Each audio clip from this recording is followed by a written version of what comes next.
What if the Earth spun faster? A curious nova journey into the future. Stand at the equator right now, and the ground under your feet is already carrying you east at about 1,670 kilometers an hour. You felt none of that the last time you asked what would happen if the spin stopped completely. So now ask the opposite question.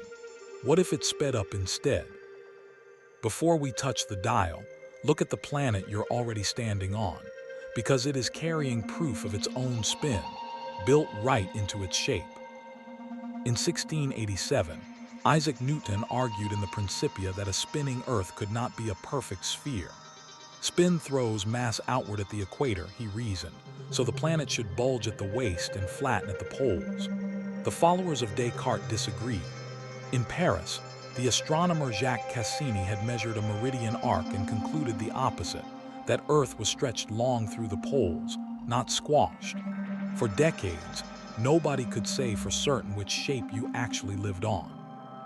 So the French Academy of Sciences settled it the only way that works. They went and measured.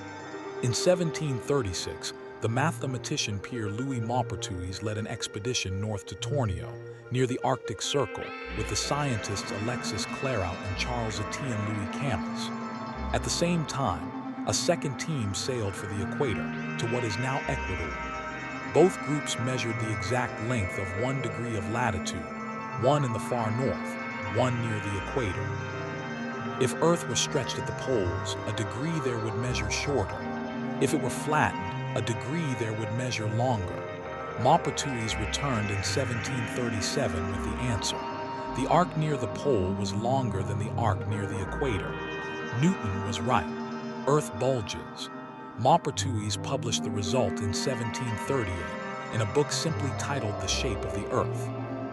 That bulge is still there, and we've since measured it precisely. Earth's equatorial radius is 6,378.1 kilometers. Its polar radius is 6,356.8.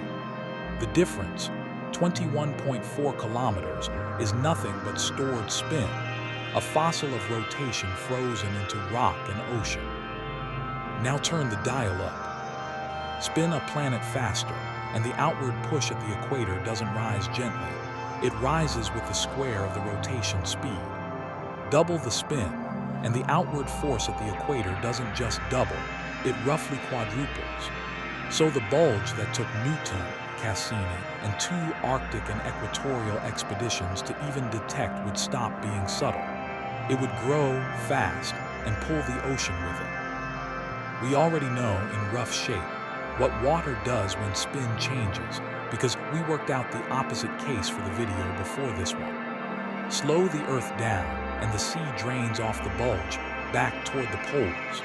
Speed the Earth up, and almost the mirror image happens. The bulge swells further, and more ocean piles toward the equator, at the expense of the coastlines nearer the poles. Low-lying equatorial regions would see the sea creep higher against them, while land near the poles would, slowly, gain ground the ocean used to cover. Same planet, same water, just redistributed toward whichever end the spin favors. The sky changes too, though not in the way you might expect. Every planet that turns bends its winds. It's called the Coriolis effect, and it's the reason moving air and water curve instead of traveling in a straight line. But here's the part that catches people out. That bending force is not strongest at the equator. It's weakest there, and it grows toward the poles.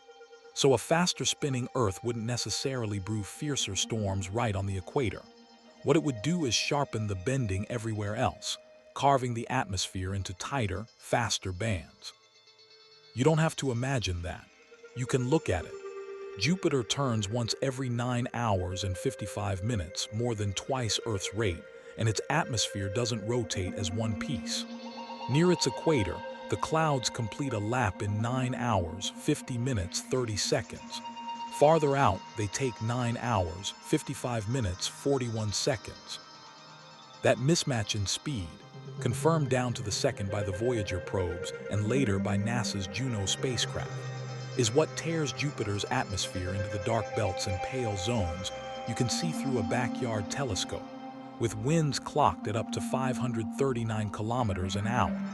It's also, in part, what keeps the Great Red Spot alive, a storm wider than Earth that has now been watched continuously for more than 300 years.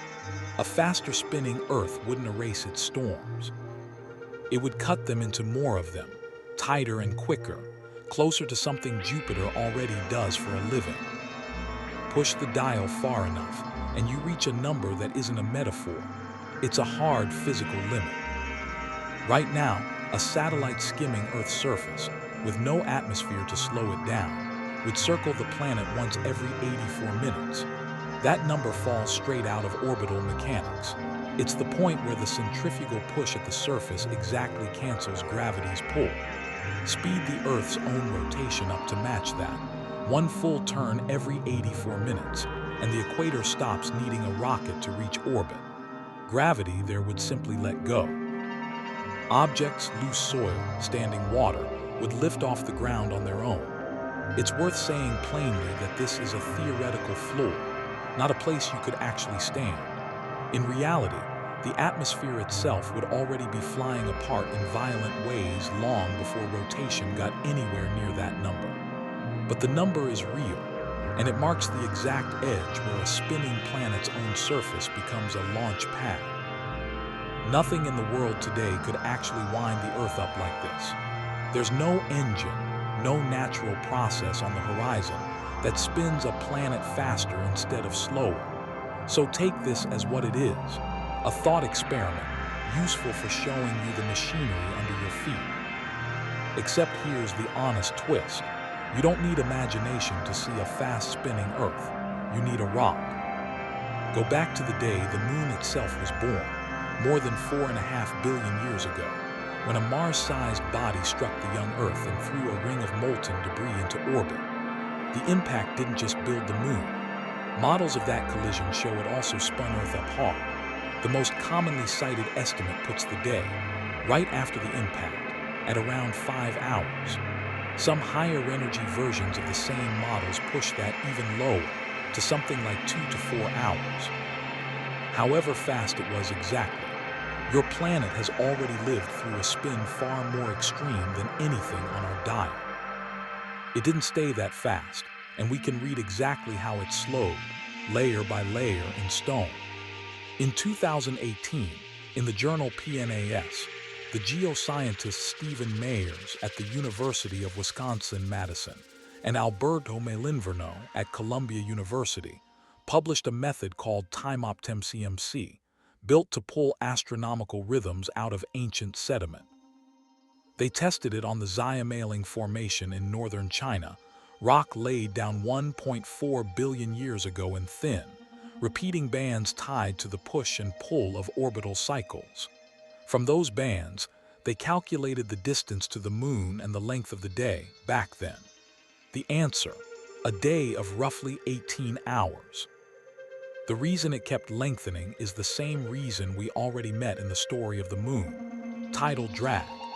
The Moon's gravity raises a bulge in Earth's oceans, and because Earth spins faster than the Moon orbits, that bulge is dragged slightly ahead, tugging the Moon forward and stealing a little of Earth's spin every time. Laser reflectors left on the lunar surface by the Apollo astronauts let us measure the result directly. The Moon is retreating from Earth at about 3.8 centimeters a year, and in exchange, your day keeps getting very slightly longer. So the timeline is this: 5 hours right after the Moon was born, 18 hours, 1.4 billion years later, recorded in a formation in northern China, 24 hours today, and still stretching by roughly 2 milliseconds a century. Every number on that list is a slower, later version of the same planet, caught mid-slowdown. Which means the question isn't really what if the Earth spun faster. It's that the Earth already did and kept a diary of it in the shape of its bulge in the bands of ancient rock, and in a Moon that is still, quietly, walking away with the spin it borrowed. This has been Curious Nova, curiosity across time. I'll see you on the next one.